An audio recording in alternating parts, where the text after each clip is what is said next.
یہ دارالامان مسٹر سنان کی ڈونیشن پر چل رہا ہے اور ان کو تم پسند آ گئی ہو۔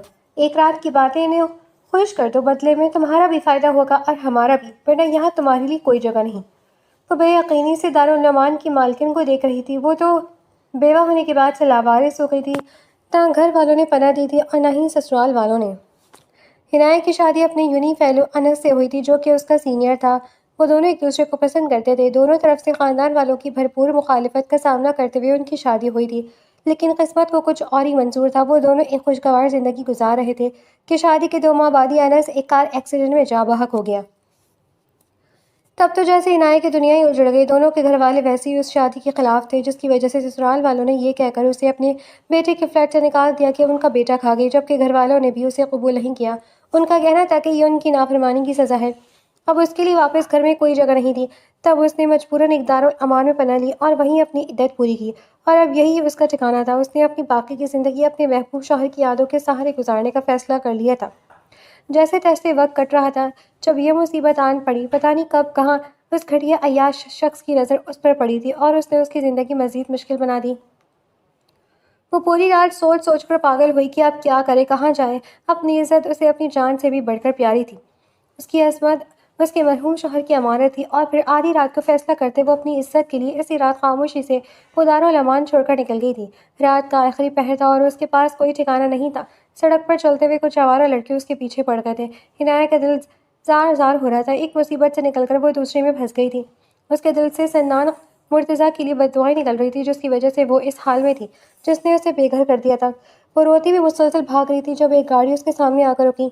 ہیلو مس، رات کے اس پہر یوں سڑک پر پھرنا مناسب نہیں ہے۔ کوئی مدد چاہیے؟ آپ کہیں تو آپ کو گھر چھوڑ دوں۔ مدد کے لیے بھاگتی وہ بغیر سوچے سمجھے سامنے والی کی گاڑی میں بیٹھ گئی، مگر وہ نہیں جانتی تھی کہ غلطی سے وہ سنان مرتضیٰ کی گاڑی میں جا بیٹھی تھی۔ سنان نے اسے بچا لیا تھا، لیکن اسے سڑک پر چھوڑنے کی جگہ وہ اسے واپسی پر اپنے اپارٹمنٹ لے گیا تھا، کیونکہ اس نے جب اس کے گھر کا پوچھا تو وہ آگے سے خاموش تھی۔ آپ مجھے یہاں کیوں لائے ہیں؟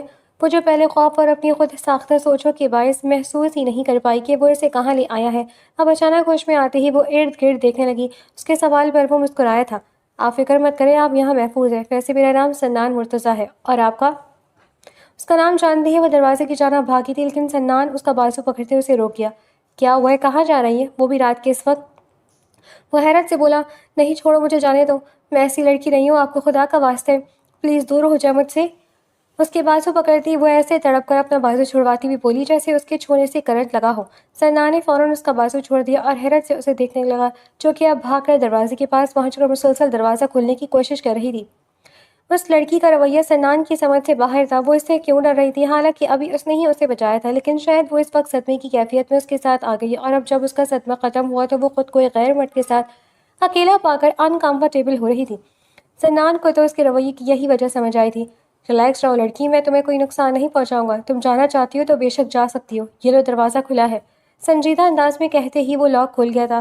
لاک کھلنے کی دیر تھی کہ وہ بھاگتے ہوئے فلیٹ سے نکلی، جبکہ وہ حیرت سے کندھے اچکا کر دروازہ بند کر گیا تھا۔ ارے کون ہو تم، اور یہاں کیوں بیٹھی ہو؟ وہ سڑک کنارے اپنا سر ہاتھوں میں تھامے بیٹھی تھی۔ وہ سنان مرتضیٰ کی فلیٹ سے بھاگتے بھاگتے بہت دور آ گئی تھی۔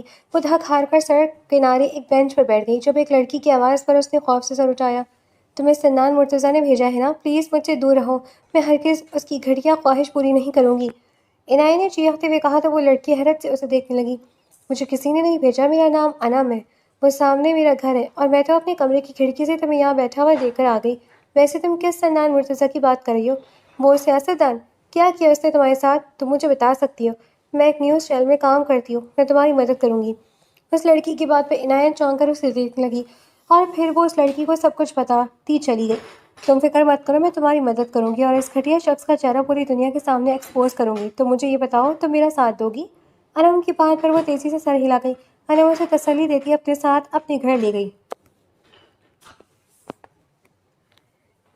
یہ آپ کیا کہہ رہی ہیں؟ میں یہ سب کیسے کروں گی؟ اگر اسے پتہ چل گیا تو وہ مجھے نہیں چھوڑے گا۔ انم کی بات پر وہ خوفزدہ انداز میں بولی۔ انم چاہتی تھی کہ وہ میڈیا کے سامنے ہی سنان مرتضیٰ کے خلاف گواہی دے، جس سے بیچاری عنایت بری طرح ڈر رہی تھی۔ وہ تو ویسے ہی لاوارث تھی، اور وہ گھٹیا شخص پہلے ہی اس کے پیچھے پڑا ہوا تھا۔ اگر اسے یہ معلوم ہوا کہ اس نے میڈیا والوں کے سامنے اس کا اصل چہرہ ایکسپوز کیا ہے تو پھر کیا ہوگا؟ اور لیکن انم اسے مسلسل ہمت اور حوصلہ دے رہی تھی۔ جس پر عنایہ اپنے دل میں ہزاروں وہم و وسوسے لیے مان گئی تھی۔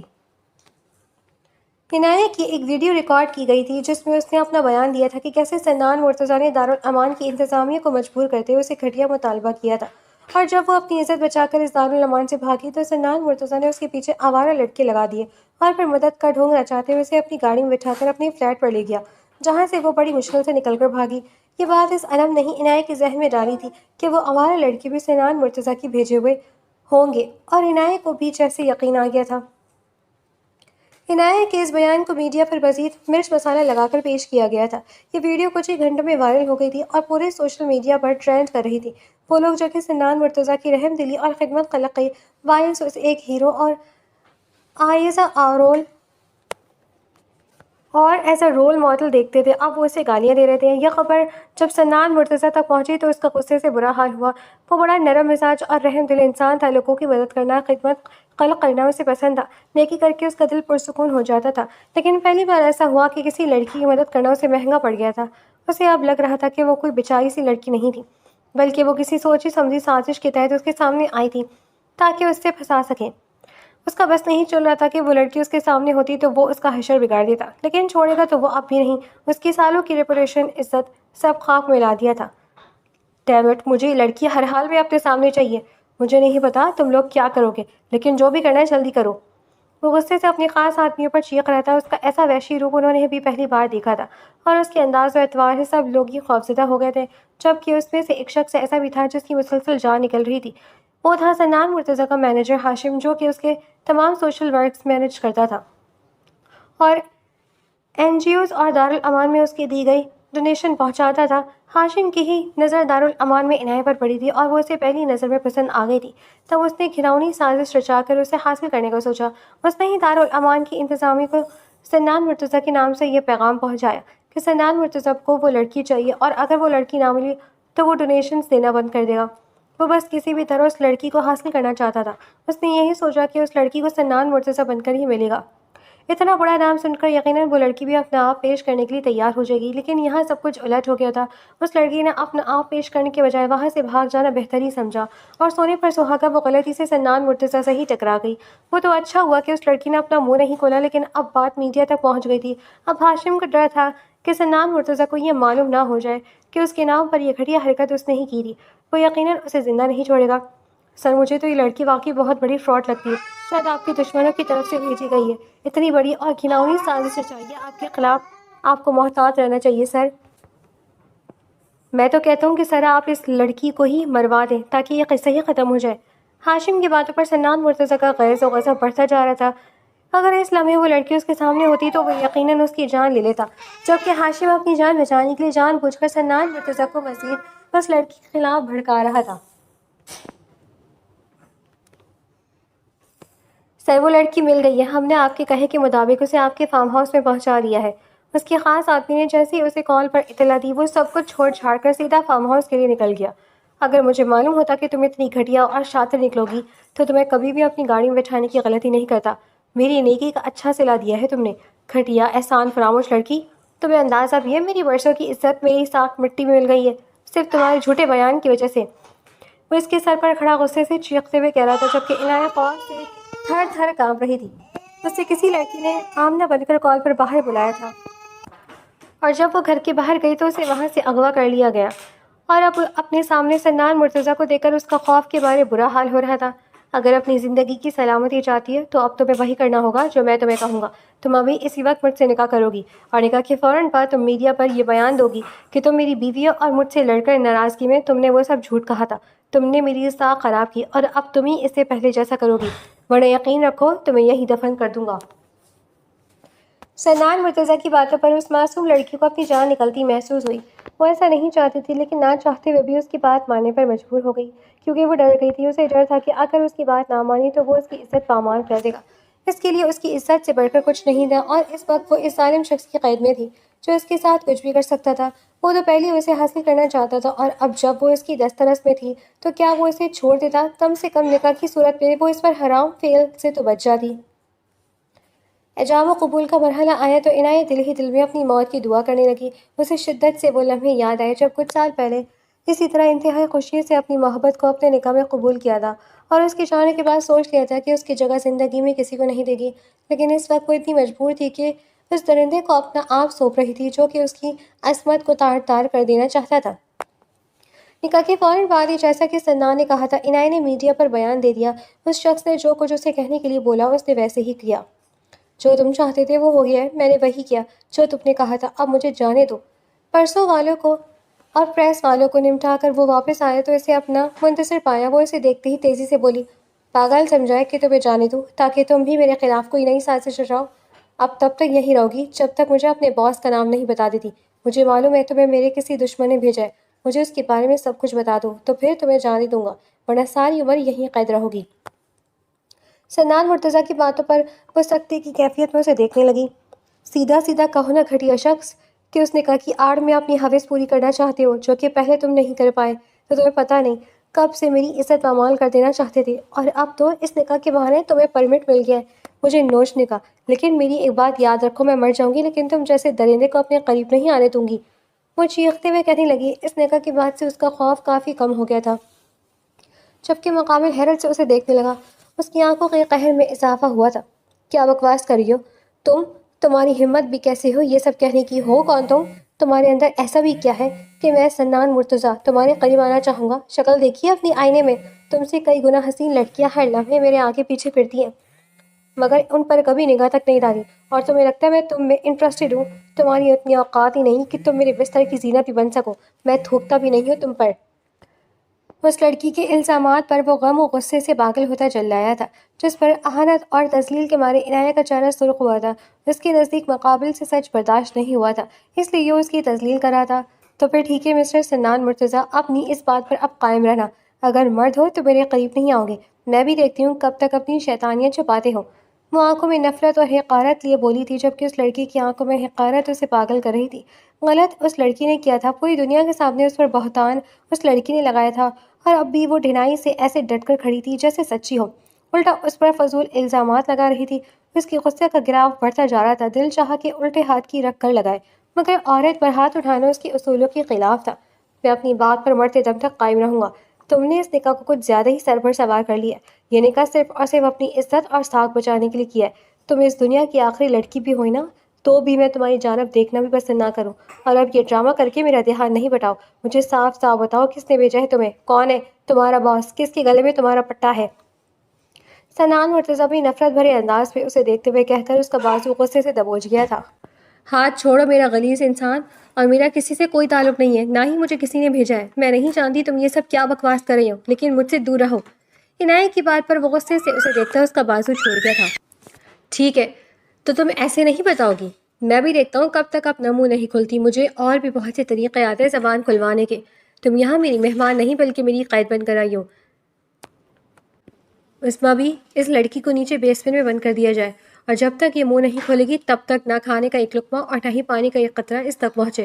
جب بھوکی پیاسی اور اندھیرے کمرے میں رہے گی تو خود بخود عقل ٹھکانے آ جائے گی۔ میں بھی دیکھتا ہوں کب تک اپنے مالک کو بچاتی ہے۔ وہ غصے اور نفرت بھرے انداز میں بولا۔ اس کے حکم پر اسما بھی تیزی سے چند ملازموں کے ساتھ اسے دونوں بازوؤں سے جکڑ گئی تھی۔ وہ چیختی چلاتی خود کو چھڑانے کی کوشش کر رہی تھی، لیکن وہ ملازمیں اسے لیے بیسمنٹ کی جانب بڑھ گئیں، جبکہ سنان مرتضیٰ اس راستے کو دیکھ کر رہا تھا جہاں سے اسے لے جایا گیا تھا۔ کچھ تو تھا جو بہت عجیب تھا۔ مجرم ایسے نہیں ہوتے۔ اس لڑکی کی آنکھوں میں کوئی خوف شرمندگی نہیں تھی، صرف نفرت اور حقارت تھی، جیسے وہ سچی ہو۔ لیکن ایسا کیسے ہو سکتا تھا؟ اس لڑکی کا انداز اور رویہ اسے الجھا گیا تھا۔ اسے بھوکے پیاسے اس حفظدہ کمرے میں بند ہوئے 2 دن گزر گئے تھے۔ اس پر کوئی جسمانی تشدد نہیں کیا گیا تھا، بس کھانا پینا بند کر دیا گیا تھا جس جگہ سے رکھا گیا تھا۔ وہاں نہ کوئی بستر تھا، نہ ہی روشنی، کوئی پتھریلی زمین تھی جہاں بیٹھے بیٹھے اس کا جسم دکھنے لگا تھا۔ پھر بھوک سے الگ حالت بگڑ رہی تھی، وہ بری طرح نڈھال ہو چکی تھی۔ اسما بھی جو کہ ایک ادھیڑ عمر اور نہایت کرخت خاتون تھی، وہ 2-3 بار چکر لگا چکی تھی۔ ان کا ایک ہی مطالبہ تھا کہ اپنے مالک کا نام بتائے تو اسے کھانا دے دیا جائے گا۔ وہ کس مالک کا نام بتاتی جب اس کا کوئی مالک تھا ہی نہیں؟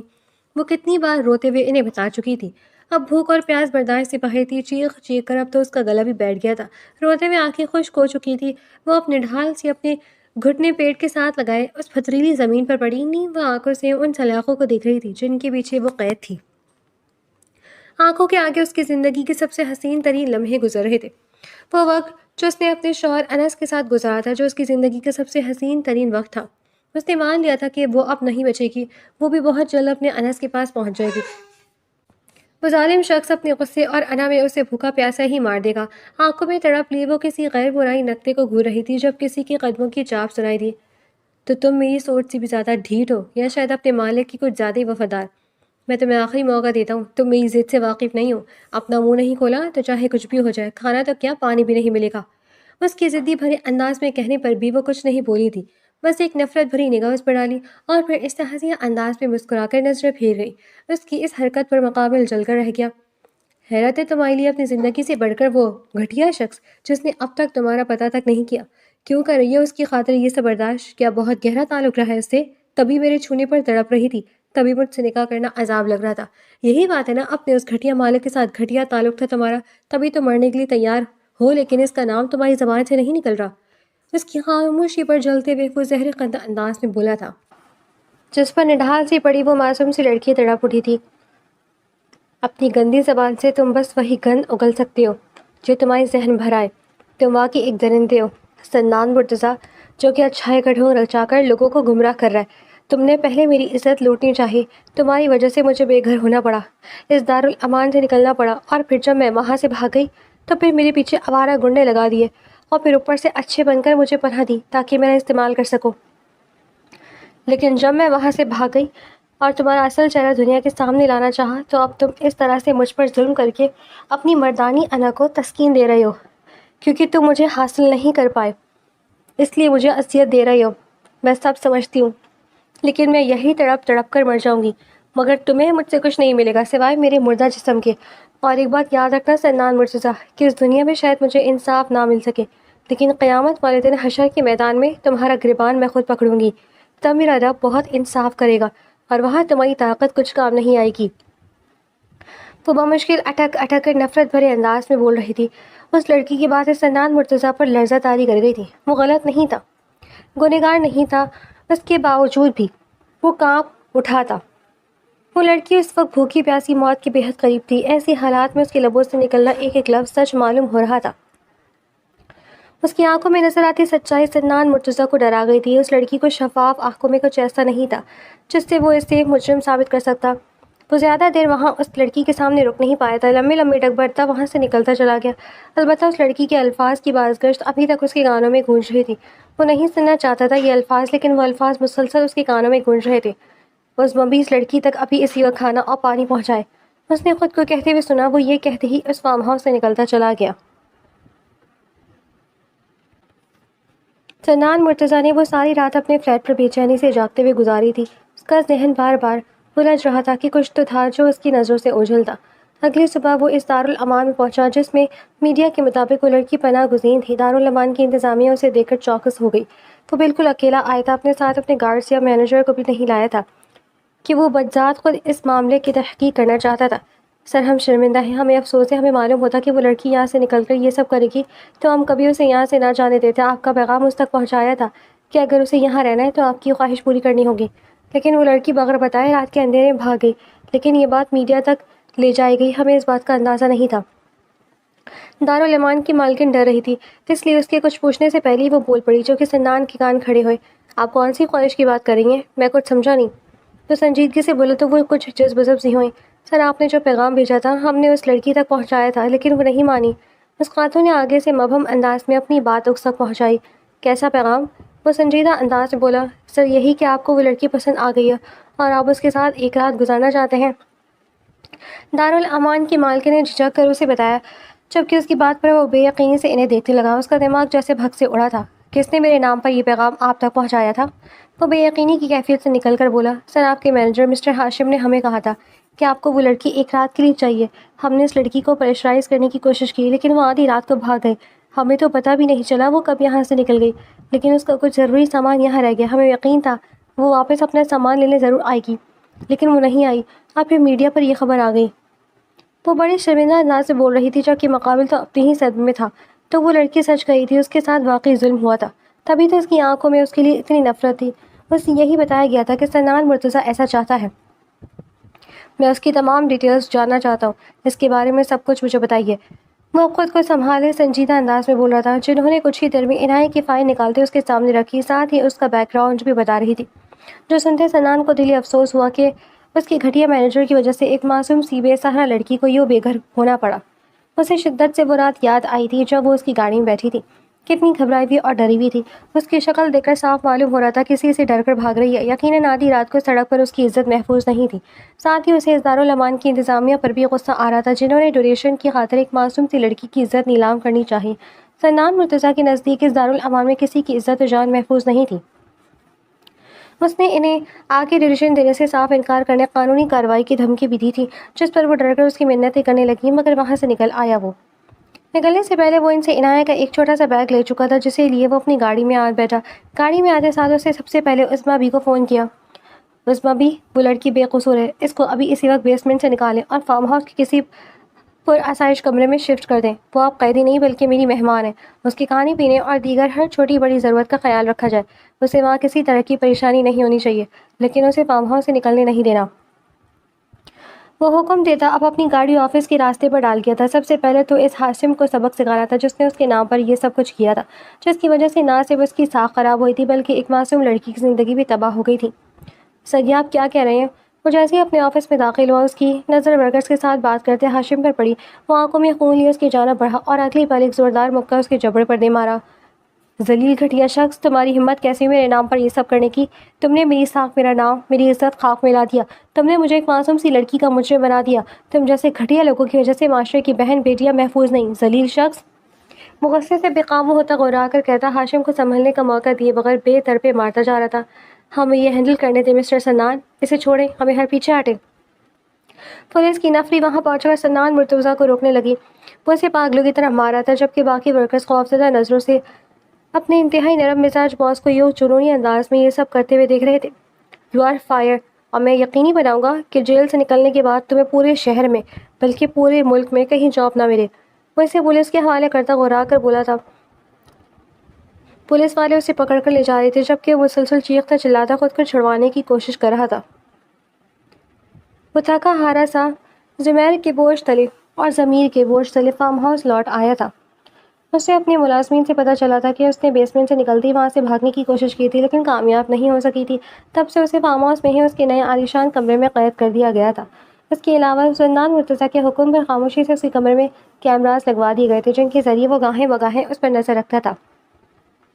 سچائی جاننے کے بعد وہ دل سے شرمندہ تھا، جس کی وجہ سے وہ چاہ کر بھی دوبارہ اس لڑکی کا سامنا نہیں کر پایا تھا۔ جو کچھ وہ اس کے ساتھ انجانے میں کر چکا تھا، اس کے بعد اس کا ضمیر اسے مسلسل ملامت کر رہا تھا۔ جو کچھ اس لڑکی کے ساتھ ماضی میں ہو چکا تھا، اس کے بعد وہ اسے یوں بے آسرا نہیں چھوڑ سکتا تھا کہ اب وہ اس کی بیوی تھی، اور وہ جان چکا تھا کہ اس کا کوئی اپنا نہیں۔ وہ نہیں چاہتا تھا کہ وہ ایک بار پھر بے رحم زمانے کی ٹھوکروں پر آ جائے۔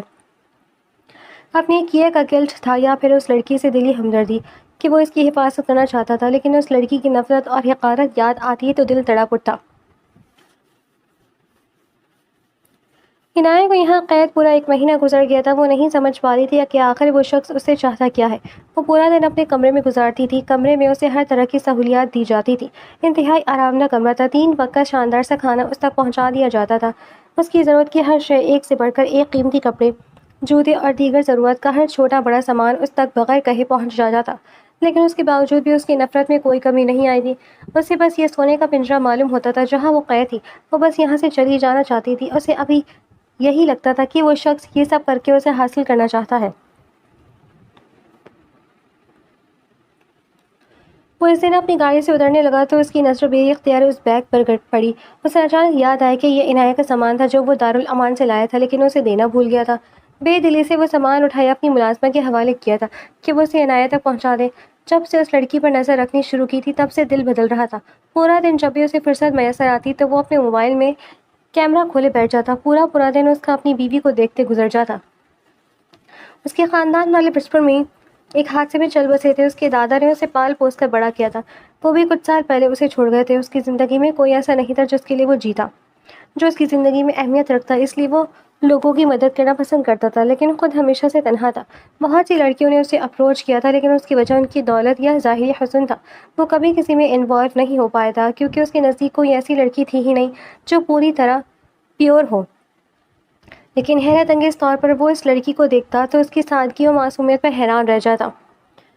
وہ مانے یا نہ مانے لیکن اس کا دل اس لڑکی کی جانب جھک رہا تھا۔ جب سے اس کی معصومیت واضح ہوئی تھی تب سے وہ خود کو روک نہیں پاتا تھا، اس لڑکی کو دیکھنے سے، اسے سوچنے سے۔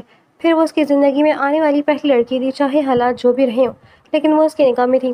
جیسے جیسے اس کے دل کی کیفیت بدل رہی تھی ویسے ویسے اس کی بے چینی میں اضافہ ہوتا جا رہا تھا۔ اس کی وجہ سے اس لڑکی کی نفرت تھی۔ اس کا ضمیر الگ اسے ملامت کرتا تھا اور دل یہ سوچ کر الگ بے چین ہوتا تھا کہ وہ کس طرح اس کی یہ نفرت ختم کرے گا۔ اپنے آفس میں چند ضروری پیپرز سائن کرتے معمول کے مطابق بے چین ہوتے اس نے تیزی سے اپنا موبائل نکالا تھا اور کیمرہ سوئچ کیا تھا، جس سے اس کی لڑکی کے کمرے کا منظر صاف نظر آنے لگا۔ لیکن جو کچھ اس نے دیکھا وہ اس کی رگوں میں آگ بھڑکا گیا، کیونکہ وہ لڑکی اپنے سامان اور اپنے سامنے وہیں اس کا دایا بیگ کھولے بیٹھی تھی۔ کسی مرد کی تصویر تھی جسے وہ دیکھتی ہوئی رو رہی تھی، لیکن جب اس نے اس تصویر پر اپنی لب رکھتے ہوئے اسے اپنے سینے سے لگایا تو سنان مرتضیٰ کو اپنا وجود جلتا ہوا محسوس ہوا۔ اس نے زوم کیا تو اس کا شک صحیح ثابت ہوا، وہ واقعی کسی لڑکی کی تصویر تھی۔ کون تھا وہ لڑکا؟ اس سوال پر سنان مرتضیٰ کا دل جل کر راکھ ہوا تھا۔ چاہے جو بھی تھا، وہ لڑکی اب اس کی بیوی تھی اور اس کے نکاح میں ہوتے ہوئے وہ کسی اور غیر مرد کی تصویر کو چھو رہی تھی۔ کسی کی تصویر سینے سے لگائے ہوئی تھی، وہ کیسے نہ جلتا؟ وہ زیادہ دیر اپنے آفس میں بیٹھ نہیں پایا تھا، اپنی جگہ سے اٹھ کر وہ آفس سے نکلتا چلا گیا تھا۔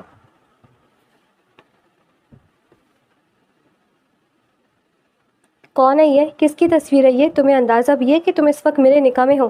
میری بیوی ہوتے ہوئے تم کیسے کسی غیر مرد کی تصویر کو سینے سے لگا سکتی ہو؟ نفرت کرتی ہو تو کرو، لیکن بے وفائی کی اجازت نہیں دوں گا۔ وہ بڑے غصیلے انداز میں پورے 1 ماہ بعد اس کے کمرے میں داخل ہوا تھا اور آتے ساتھ ہی غصے سے چلایا، جس پر وہ ڈر کر بیک گراؤنڈ سے جا لگی۔ میں اس نکاح کو نہیں مانتی، نہ ہی آپ کو اپنا شوہر سمجھتی ہوں، تو کس حیثیت سے مجھ سے یہ سوال کر رہی ہیں؟ عنایت نے خود میں ہمت جمع کرتے ہوئے کہا، تمہارے ماننے یا نہ ماننے سے کوئی فرق نہیں پڑتا، میں تمہارا شوہر ہوں، اس حقیقت کو تم بدل نہیں سکتی۔ میں حق رکھتا ہوں کہ تم سے سوال کر سکوں، آخر کون ہے یہ شخص؟ کیا تعلق ہے تمہارا اس کے ساتھ؟ سنان غصے سے اسے گھورتے بولا، یہ کوئی غیر نہیں ہے، میرا شوہر ہے، میری محبت ہے جو قدرت نے مجھ سے چھین لیا۔ میں نے سوچا تھا کہ اس کے نام پر ساری زندگی گزار دوں گی، لیکن تم نے میرا خواب چکنا چور کر دیا۔ میں تمہیں اس کے لیے کبھی معاف نہیں کروں گی۔ تمہاری وجہ سے میں اپنے شوہر سے بے وفائی کی مرتکب ہو گئی۔ اپنے محبوب شوہر کی جگہ مجھے تم جیسے درندے کو دینی پڑ گئی، لیکن میں خود کو ختم کر لوں گی مگر تمہیں اپنے قریب آنے تک حق نہیں دوں گی۔ عنایت نفرت سے اسے دیکھ کر روتے ہوئے کہہ رہی تھی، جبکہ اس کی بات تھی سیدھا سنان مرتضیٰ کے دل میں جا کر پیوست ہوئی تھی۔ وہ جانتا تھا کہ وہ بیوہ ہے، اسے یہ دارالامان سے معلوم ہو گیا تھا، لیکن اس کے منہ سے یہ سب سنتے ایسی اذیت ہوئی تھی جو بیان سے باہر تھا۔ یا شاید اب دل میں اس کا مقام بدل گیا تھا، اس لیے یہ بات اذیت دے رہی تھی۔ اس کی بات پر دل کی جلن میں مزید اضافہ ہوا تھا۔ جس لڑکی کو وہ پاگلوں کی طرح چاہنے لگا تھا، جو کہ اس کی محرم، اس کی زندگی میں آنے والی پہلی لڑکی تھی، وہ آج بھی اپنے سابقہ شوہر سے محبت کرتی تھی اور آج بھی صرف اور صرف اسی کی رہنا چاہتی تھی۔ وہ پھر مزید وہاں ٹھہر نہیں پایا تھا اور اس لڑکی نے سیدھا سنان مرتضیٰ کے سینے پر وار کیا تھا۔ اسے لگا اس لڑکی کے سامنے مزید رکا تو اس کی باتیں سننے ہی وہ جان سے جائے گا۔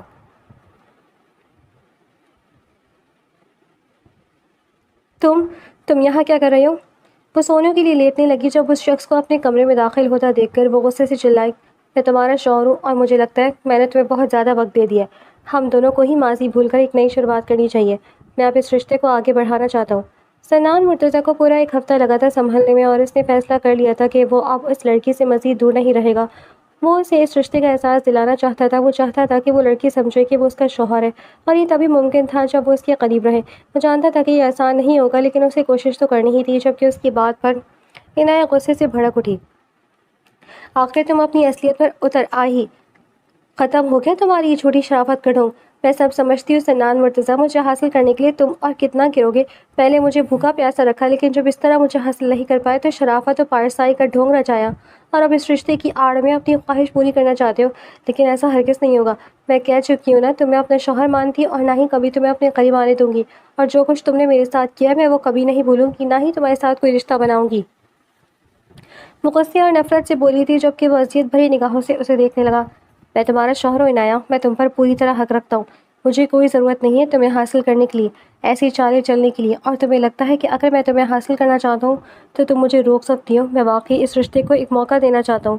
پلیز اپنی غلط فہمیوں اور نفرت سے نکل کر ایک بار سوچو۔ جو کچھ تمہارے ساتھ ہوا وہ اس لیے ہوا کیونکہ تمہارے سر پر کوئی سائبان نہیں تھا۔ میں تمہارا وہ سائبان بننا چاہتا ہوں۔ تمہیں ایک محرم، ایک محافظ کی ضرورت ہے، اور میں تمہارا محافظ بننا چاہتا ہوں۔ سنان مرتضیٰ کی باتوں پر ایک لمحے کے لیے اس کا دل پگھلا تھا۔ جو بھی تھا وہ صحیح کہہ رہا تھا، لیکن اگلے ہی لمحے اس کی نفرت حاوی ہو گئی تھی۔ تم جیسا درندہ کبھی محافظ نہیں ہو سکتا۔ تمہاری وجہ سے میں اس حال میں پہنچی ہوں. تم نے میری زندگی تباہ کر کے رکھ دی ہے اور اب تم میری زندگی کے ہیرو بننا چاہتے ہو. یہ ممکن نہیں. تم میری زندگی کے ولن تھے اور ہمیشہ ولن ہی رہو گے. تمہیں سمجھنا چاہیے سنان مرتضیٰ کہ ولن کبھی ہیرو نہیں بن سکتا. اس لڑکی کی باتوں پر وہ خاموشی سے اسے دیکھتے بیٹھ کے جانا بڑھ گیا. تم یہاں نہیں سو سکتے. اگر تم یہاں سوئے تو میں یہاں نہیں رہوں گی. اس کی باتوں کو نظر انداز کرتے وہ خاموشی سے بیڈ پر لیٹ گیا کیونکہ وہ جانتا تھا وہ یہاں سے کہیں نہیں جا سکتی. دروازہ وہ لاک کر چکا تھا اور اس کے پاس کی تھی. جبکہ وہ احتجاجی نظروں سے اسے دیکھتی اب ارد گرد نظریں دوڑانے لگی. کمرے میں ایسی کوئی جگہ نہیں تھی جہاں وہ سو سکتی. کافی دیر تک ضد میں کھڑی رہی لیکن جب کھڑے کھڑے تھک گئی تب نہ چاہتے ہوئے بھی پیر پٹک کر اس کے برابر میں کافی فاصلہ رکھتے ہوئے لیٹ گئی. اس کے اپنے قریب لیٹتے پر سنان مرتضیٰ کی دھڑکنیں بے ترتیب ہوئی تھی. اس کے لبوں پر ایک نامعلوم سی مسکراہٹ بکھری تھی.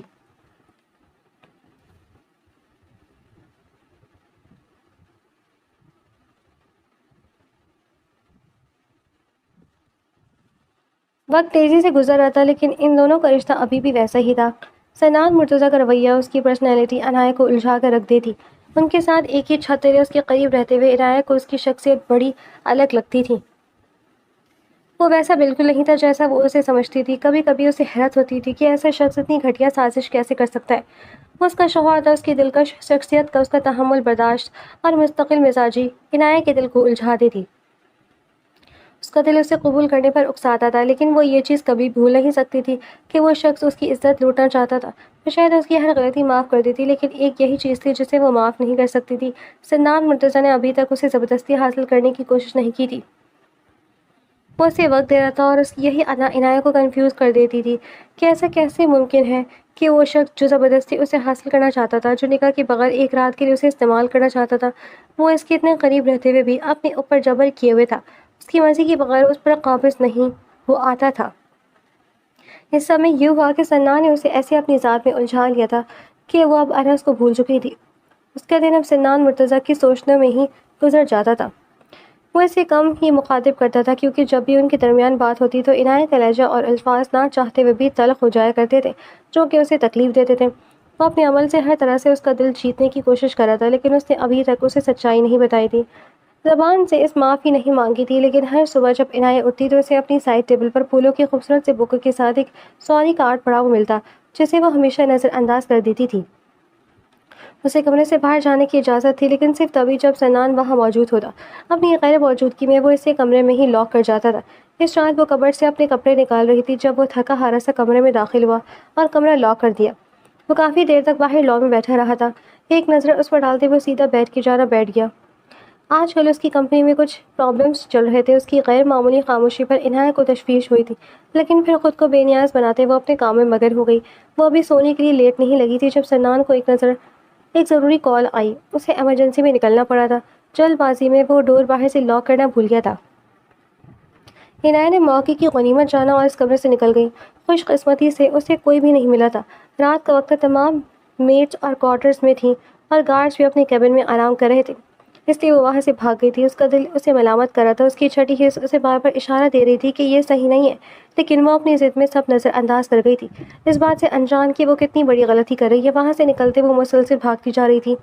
اس کا ارادہ انم کے گھر جانے کا تھا جس نے پہلے بھی ایک بار پھر اس کی مدد کی تھی. اسے یقین تھا کہ وہ اس کی مدد ضرور کرے گی لیکن اس سے پہلے روڈ پر کسی نے پیچھے سے اسے دبوچ لیا. وہ کوئی مزاحمت کرتی کہ اس کے منہ پر رومال رکھتے اسے بے ہوش کر دیا گیا.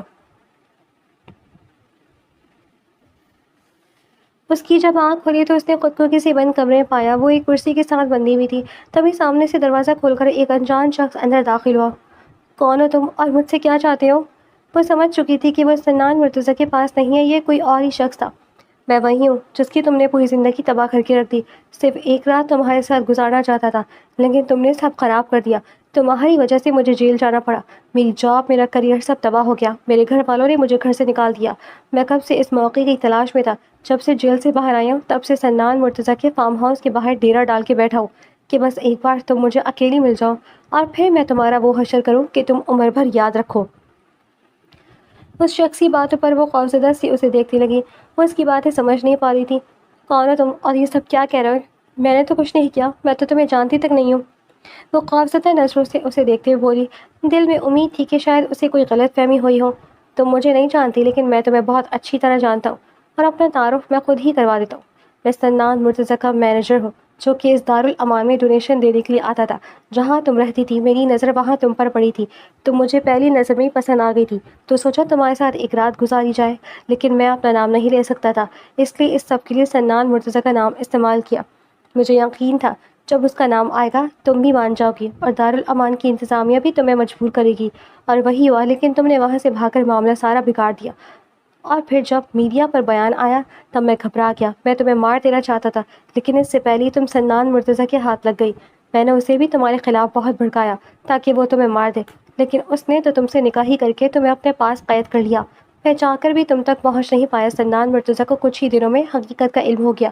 اس نے مجھے مار پیٹ کر نہ صرف نوکری سے نکال دیا بلکہ مجھے پولیس کے حوالے کر دیا اور مجھ پر بین لگا دیا. اب کوئی کمپنی مجھے جاب نہیں دے گی. یہ سب تمہاری وجہ سے کیا ہے اس نے.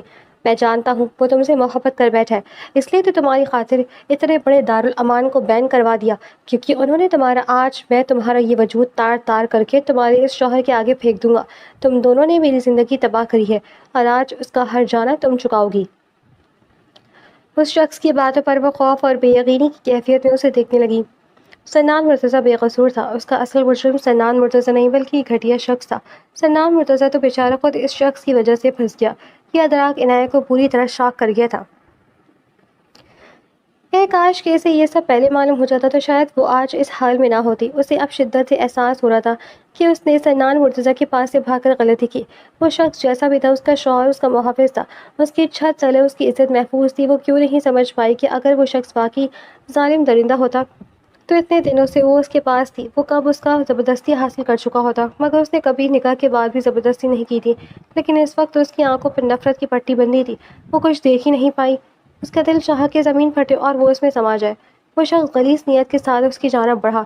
اس کی چیخیں کمرے میں گونجنے لگی لیکن اس سے پہلے کہ وہ کچھ غلط کر پاتا دروازہ زور زور سے دھڑدھڑایا اور اگلی پل دروازہ ٹوٹا تھا اور سنان مرتضیٰ پولیس کی نفری کے ساتھ اندر داخل ہوا. ہاشم گھبرا کر وہاں سے بھاگنے لگا لیکن پولیس نے اسے پکڑ لیا. جبکہ سنان مرتضیٰ بھاگتا ہوا عنایت کی جانب آیا. تم ٹھیک ہو؟ اس گھٹیا شخص نے تمہیں کچھ کہا تو نہیں؟ I am sorry. یہ سب میری غلطی ہے. مجھے تمہیں سب کچھ سچ بتا دینا چاہیے تھا. لیکن جو ظلم تم پر انجانے میں کیا جو غلط الفاظ ادا کیے اس کے بعد ہمت نہیں ہو رہی تھی اور پھر مجھے لگتا تھا کہ اگر میں تمہیں بتاؤں گا تو تم یقین نہیں کرو گی. مجھے معاف کر دو. میری وجہ سے تم اس گھٹیا شخص کے چنگل میں پھنس گئی. لیکن میں وعدہ کرتا ہوں اب تمہاری حفاظت کروں گا. تم بے سہارا نہیں ہو. تمہارا شوہر تمہارے ساتھ ہے. میرے ہوتے ہوئے کبھی کوئی تمہیں نقصان نہیں پہنچا سکتا. اس شخص کی باتوں پر وہ روتے ہوئے اس کے سینے سے جا لگی. سنان مرتضیٰ تیزی سے اسے خود میں سمیٹ گیا تھا.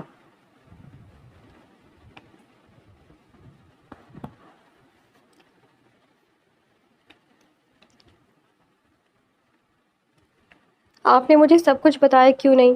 میں اب تک آپ کو غلط سمجھتی رہی. آپ کے منہ پر آپ کو برا بھلا کہتی رہی. آپ نے کیوں نہیں بتایا کہ آپ کا اس سب میں کوئی قصور نہیں تھا؟ سنان اسے اپنے فلیٹ پر لے آیا تھا. عنایت نے شکوہ کناں نظروں سے اسے دیکھتے ہوئے پوچھا تو وہ گہری سانس لے کر رہ گیا. اگر میں تمہیں بتاتا تو کیا تم میری بات پر یقین کرتی؟ تمہیں یہی لگتا نا کہ میں تمہیں حاصل کرنے کے لیے جھوٹی کہانی سنا رہا ہوں؟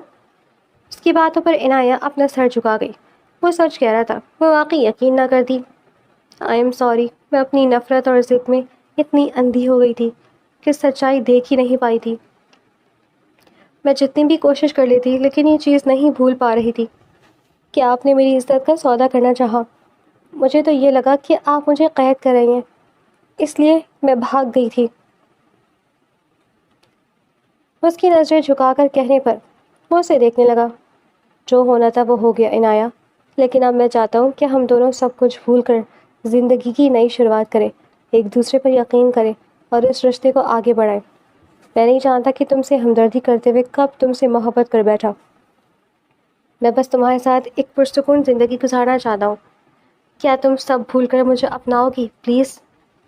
سنان کے تھکے ہوئے انداز میں کہنے پر وہ نم آنکھوں سے اس بات میں سر ہلا گئی جس پر سنان مرتضیٰ آسودگی سے مسکرا دیا تھا.